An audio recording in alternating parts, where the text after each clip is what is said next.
ସମସ୍ତଙ୍କୁ ଖ୍ରୀଷ୍ଟୀୟ ପ୍ରେମରେ ମୋର ନମସ୍କାର। ପ୍ରିୟ ମୋର ଭାଇ ଆଉ ଭଉଣୀମାନେ, ଆଜି ପରି ଦିନରେ ଅନେକ ଜାଗାରେ ପ୍ରେମର ଉତ୍ସବ ପାଳୁଛନ୍ତି, ଭାଲେଣ୍ଟାଇନ୍ ଡେ। ପ୍ରଭୁ ଯୀଶୁ ବି କହିଛନ୍ତି, ତୁମେ ପ୍ରତିବାସୀକି ଆତ୍ମତୁଲ୍ୟ ପ୍ରେମ କର, ଶତ୍ରୁକୁ ପ୍ରେମ କର। କିନ୍ତୁ ସେଟା କୋଉ ପରି ପ୍ରେମ? ଲେଖାଯାଏ, ପ୍ରେମ ନିଷ୍କପଟ ହେଉ।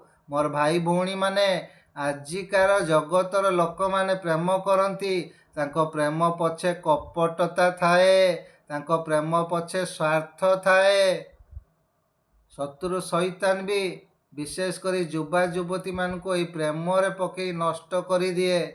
ଆମେ ନିଜ ଆତ୍ମିକ ଜୀବନ ପ୍ରତି ଆମେ ସଚେତନ ରହିବା, ଜାଗ୍ରତ ରହିବା।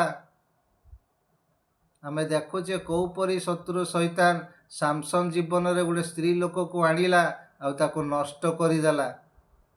ଆମକୁ ପ୍ରେମ କରିବାର ଅଛି ଯଦି ପ୍ରଭୁ ଯୀଶୁଙ୍କୁ କରନ୍ତୁ, ଯିଏ ଆପଣମାନଙ୍କ ପାଇଁ ସ୍ୱର୍ଗ ଛାଡ଼ିକି ଆସିଲେ, ଯିଏ ଆପଣମାନଙ୍କ ପାଇଁ ନିନ୍ଦା ଅପମାନ ତାଡ଼ନା ସହିଲେ। ଲୋକମାନେ ତାଙ୍କ ଦାଢ଼ିକୁ ଟାଣିଲେ, ଲୋକମାନେ ତାଙ୍କ ଉପରେ ଛେପ ପକେଇଲେ, ଲୋକମାନେ ତାଙ୍କୁ କଣ୍ଟାର ମୁକୁଟ ପିନ୍ଧେଇଲେ। ଆମେ ତାଙ୍କୁ ପ୍ରେମ କରିବା ଯିଏ ଆମ ପାଇଁ ପ୍ରାଣ ଦେଇଛନ୍ତି। ସମସ୍ତଙ୍କୁ ପ୍ରେଜ୍ ଦ ଲର୍ଡ।